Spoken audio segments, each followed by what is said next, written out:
Hello everyone, I'm Brian. Today I'm reacting to what is the role of intuition in gaining enlightenment? Intuition. Ooh, I never thought intuition was part of enlightenment. Intuition is usually defined as like a gut instinct, I believe. My intuition is telling me this is wrong, or it's telling me this is correct, or it's telling me I am confused and hungry. Anyways, let's go ahead and get let's go ahead and get started.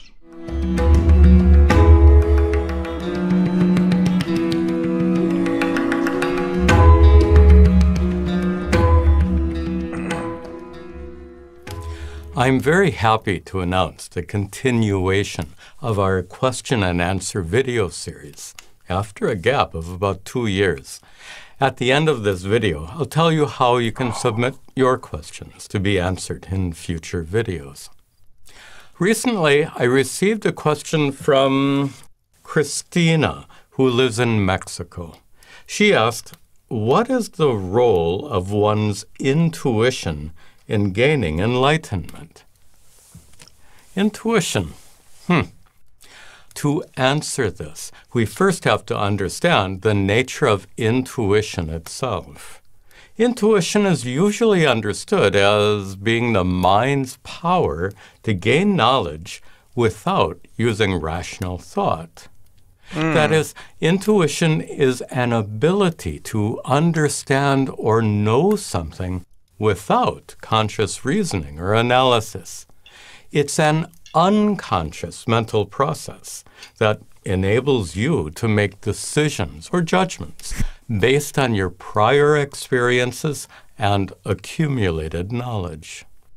Intuition is often described as a gut feeling or a sixth sense that gives you some kind of insight or understanding without deliberate mental effort. For example, your intuition might tell you what someone is going to say before they say it. Or when you're lost, your intuition might give you a sense of the right direction in which you should go. Or when you're about to purchase something, your intuition might warn you that you're being cheated. But even though your intuition can help you find your way home or avoid getting cheated, the fact is, intuitions are not always correct. I was gonna ask that. I was gonna pause it, but I was gonna wait. It's like, but is it always correct though? And I wonder what the percentage is. I have a feeling. My intuition is telling me that. I have a feeling that the more familiar you are with something, your intuition tends to be more correct, but it's never absolute correct. Sometimes you get certain cues that your intuition normally cues up on, but if it's mostly unfamiliar, then your intuition may be more wrong than correct.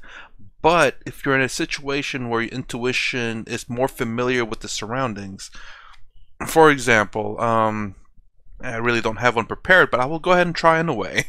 If you're in the forest and you start hearing rustling noise, you start seeing certain branches of trees, you see it's a certain time of the day, you feel that it's a certain temperature, like this is a very possibility that that noise that I hear is a bear, or a cat, a lion, a puma, whatever it may be. Like, everything is fitting the right conditions where the last time I heard this noise, it was one of those animals. And then this is what I'm thinking about, how if your intuition starts detecting certain things that are right. But if you go in a situation, again, out in the forest, and you again, same time of day, but the weather, the temperature is a little different. Your intuition is like, oh, the time is about right. Weather, not so much, but the time seems right. The weather is a little off, but it's close enough. The foliage ain't quite right, but it's green.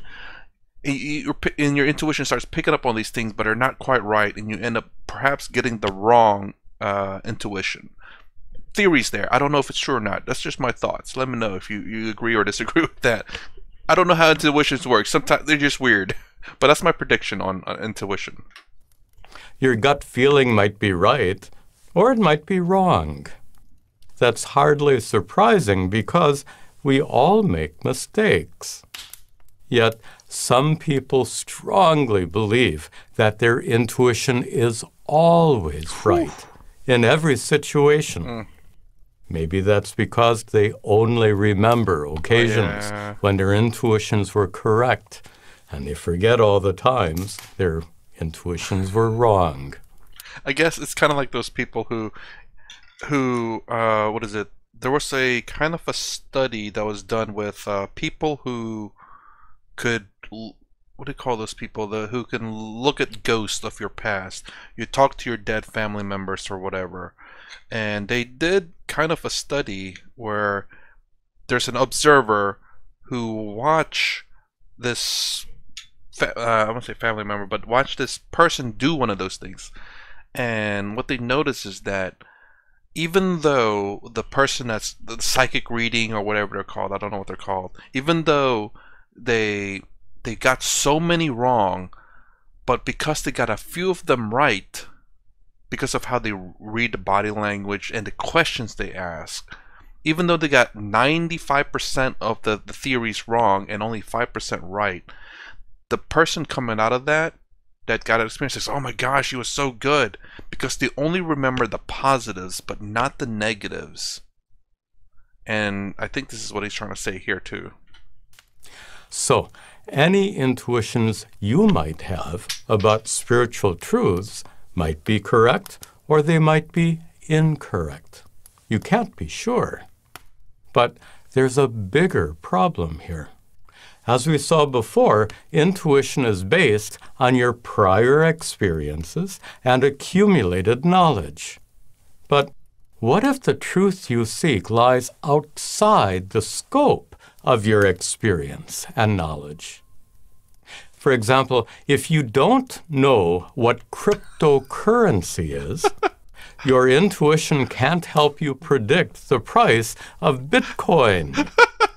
So, what if the spiritual truths you seek are transcendent, beyond this worldly dimension, and inaccessible to ordinary human understanding?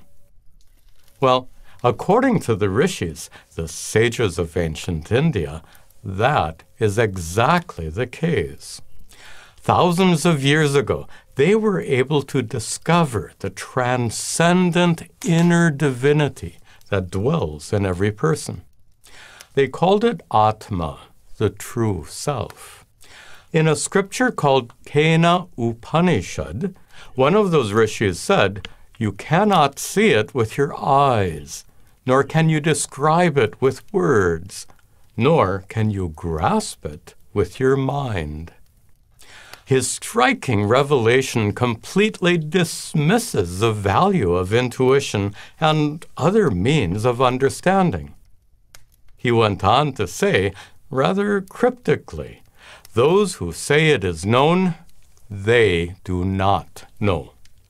Those who say it is unknown, they know. Oh.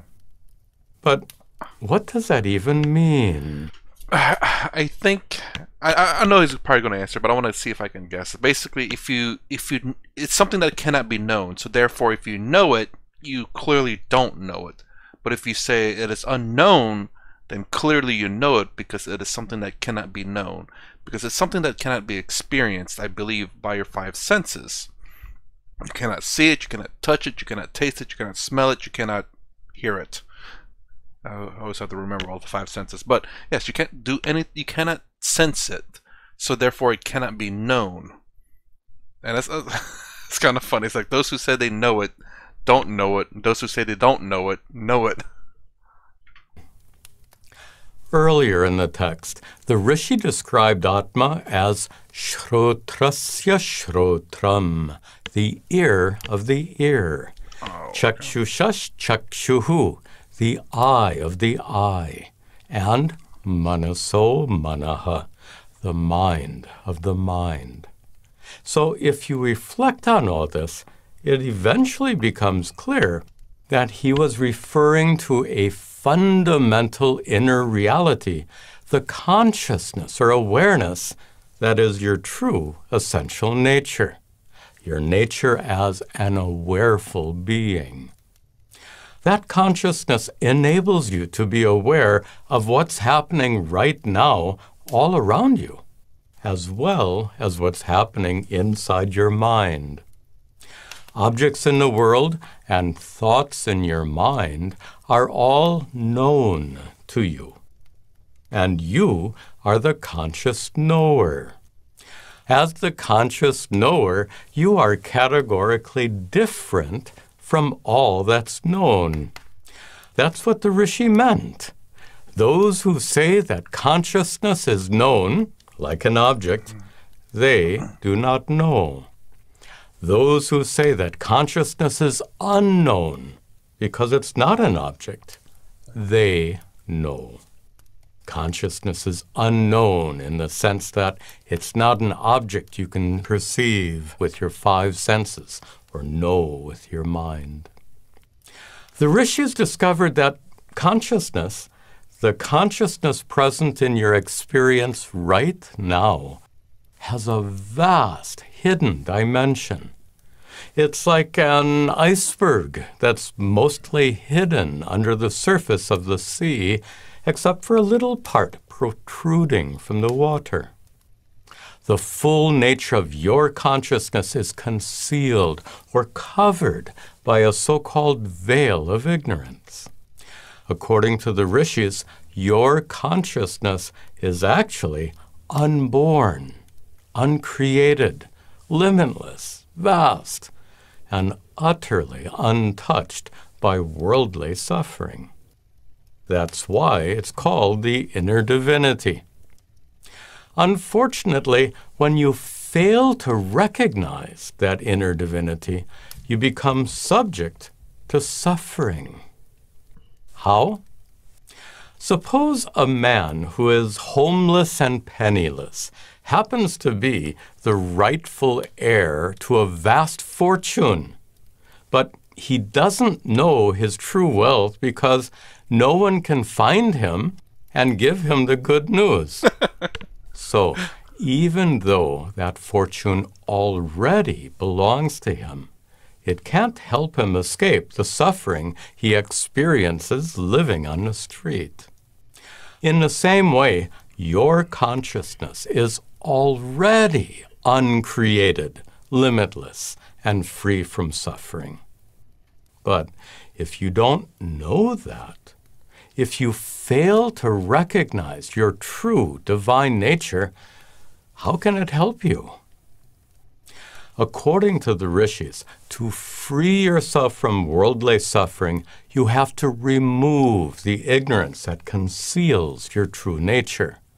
And to remove that ignorance, knowledge is required. A special kind of knowledge of Atma, the true self. When the homeless man gains knowledge of his inheritance, he can enjoy the great wealth that he already possessed. In the same way, when you gain knowledge of Atma, your true self, you will reap the blessings of your already existent divine nature. So then, how can knowledge of Atma be gained? Well, how do you gain other kinds of knowledge? You learn from teachers, from books, and from instructional videos like this one. To gain knowledge, you need someone or something that can teach you and help you understand. The teachings of the ancient rishis are meant to remove the veil of ignorance covering Atma and lead you to discover your true divine nature. That discovery is what's commonly called enlightenment. But then, how did the ancient rishis make that discovery in the first place? They had no access to teachers or books or instructional videos like this one. Their discovery was a result of deep meditation, along with intense self-inquiry and a special kind of intuition. I will say it's also probably because there's not so much distraction There's no cell phones to keep them like that. Once you got enough food, once you're good for the day, and perhaps maybe the next 2 or 3 days, you have plenty of time to self-reflect. Whereas in a day like today, where back then obviously didn't have a 9 to 5 job or working 2 jobs. I'm sure it's mostly hunting and gathering, and once you have enough food, it's time to relax and settle. There's time to maybe build up the hut or whatever the house may be at that time, and to talk with other people. But there's no internet, so there's no entertainment in that way. There's well, I don't know what else. I guess once your house is good, your water supply is good, and your food is good, that's when you start to be able to think internally, self-reflect, reflect inside internally. Because once all external things are done and over with, and there's nothing external things to do, why not look inside? Discover that. But in the world we live in today, there's always something to do externally. Once you're done with your 9 to 5 job, or once you're done with your 2 part-time jobs, or 2 full-time jobs for some people, sleep, take a shower, talk with friends, and by that time you have almost no time left for self-reflecting or thinking inwardly on what you've done throughout the day, or to see what you can improve upon yourself. There's in the back of the days, in a sense, it was simpler in terms of at least like external activities, but in terms of food, shelter, and water, there's always a struggle there. But once that's not a struggle, there's no other distractions. Whereas here, we got food, water, and shelter completely knocked out the water for the most part. If you don't have if you have those things, then there's other distraction, other forms of entertainment to continue to keep us from self-reflecting, looking inwards, and keep us in ignorance. Normal intuition is based on your prior experiences and accumulated knowledge. But the rishis were spiritual geniuses. They were blessed with an extraordinary kind of intuition, an intuitive ability that's often considered to be the result of divine inspiration. If you happen to be as blessed as those rishis, perhaps your intuition could lead you to enlightenment. But fortunately, there's no need to depend on intuition if you have access to proper teachings and skillful teachers. If you're lost somewhere, you don't have to rely on intuition if a fellow traveler can show you the way. And if that traveler accompanies you to your destination, it's better yet. So, instead of relying on intuition, it's better to take guidance from a teacher who has already discovered what you want to discover. A teacher who can accompany you on the path of spiritual growth and lead you to discover your true divine nature. If you'd like to submit a question for a future video like this one, please send it to me at the email address shown on the screen. Be sure to indicate video question in the subject line.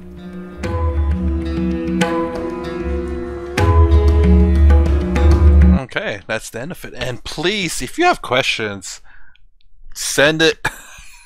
I want to. This is a way to, I want to say test, but also to get a different perspective. It's always, for me, it's always a test and honestly, a different perspective to see if he can explain it in a different way that may help me understand it better, or understand it in a different way. I've been from you.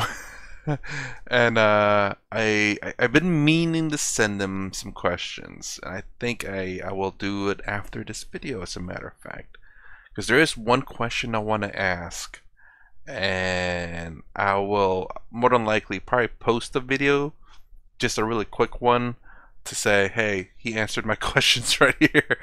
Oh, if he does answer it, that'd be really amazing. I need to keep up with that. But anyways. So that's interesting. I was wondering when he was going to get back to intuition, because he was talking a lot about other things other than intuition. And he said that the rishis have a very unique intuition, and it's something I'm sure that perhaps most people can achieve if they devote a lot of time to meditation or self-reflection, looking inwards. Because I assume that's what it took. I mean, I don't know.